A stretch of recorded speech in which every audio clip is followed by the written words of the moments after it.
Hi, this is another video on how to thread the Husqvarna 215, and I feel like this is a common setup among a lot of the Husqvarna Vikings. So I made my first video just for my daughter, and I had terrible filming. I thought I'd make one now that I have a little bit more light. The first thing I want to say is, how do you load your thread? And people are like, should it be the thread coming out from the bottom or from the top? I don't get too hung up on that. What I look for is a rough edge where it might catch. Kind of smooth, I'm running my finger on it.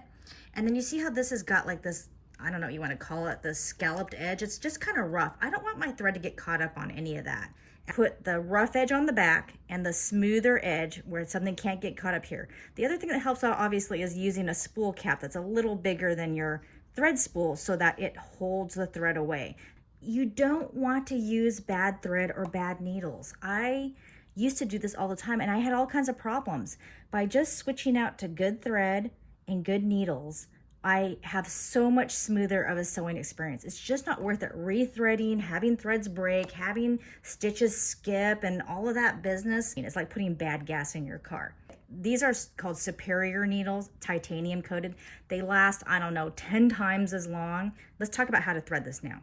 So here's your pink thread. The first thing to do is to get it through this, okay? This bottom one you ignore because that is for the bobbin, which is a different video.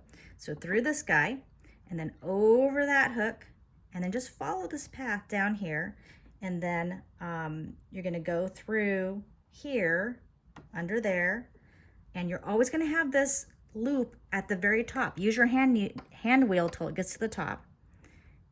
And then loop through there, and then back down, and then you just got this little hook here at the bottom, and then you pop your presser foot down, and then you can thread it. And there you go. That's how you thread your upper thread. Now, I want to make a little comment about this presser foot up or down. If you thread this with the presser foot down, you are not threading it correctly. It makes a huge difference. Let me just give you an illustration here, okay? Here's presser foot up. There's tension discs that create tension, right, on your thread.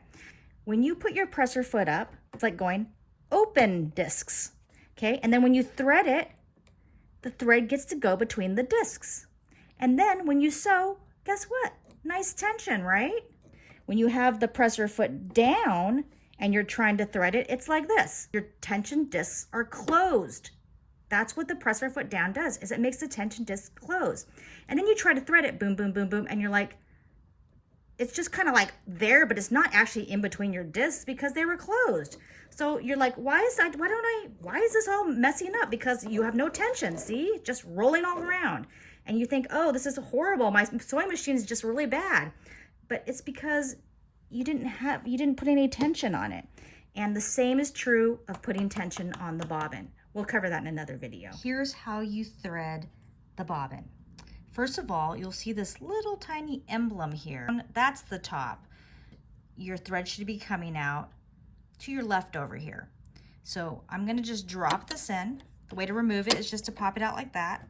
Just drop it in like that.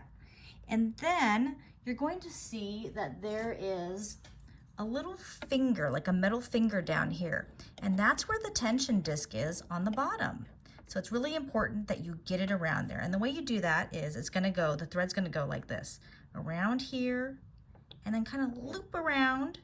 So in the front of the finger, closest to the bobbin, on the other side of the metal, and then back around this plastic gray circle, and then over here to the cutter where you're gonna cut it off. So here we go, getting it over here. There's the metal finger. And then I'm putting it, so first of all, it's getting here, and then I'm gonna pull it towards me so that it gets on the other side of it. I can even hold my finger here a little bit, and then there, around the gray circle, and then finally to the cutter. If you skip that little finger tension disc, and it's just gonna fly around, and then you'll have no tension on this, and you will not be able to form a proper stitch whatsoever. The way to draw that thread back up is to hold your upper your upper thread. With this off, it gives you a better view of what's actually going on. So I'm holding this kind of gently, not firm, not loose. And I'm using my right hand wheel, and you'll see that it's gonna loop around and catch that, see? And then you're gonna lasso it back up. It's pretty darn short, honestly. So what I use is a pair of tweezers to then pull that out. And I can feel that it has a little bit of tension on it. So I know that it's properly threaded. So now I have an upper thread with proper tension. You can feel it.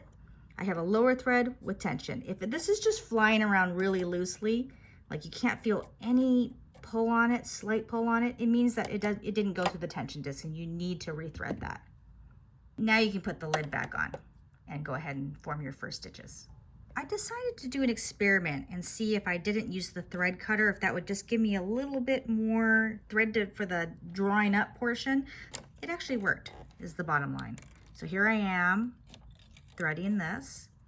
And instead of using the cutter like that, I'm just gonna maybe like an inch or so, just have it hold out here in the same position it would have been, but I'm not actually using the cutter. I'm just laying it on top here. And I'm gonna go ahead and do the thread drop, where I roll the hand wheel toward me, and there it goes, bringing it up. And that's, you know what, I like that better because I don't have to use my tweezers to fight for that little tiny piece that might pop back down. So that's another method you can use to drop the thread, is just don't use the cutter, just give it like another inch or so, and then you'll just have a little bit easier time bringing it back up.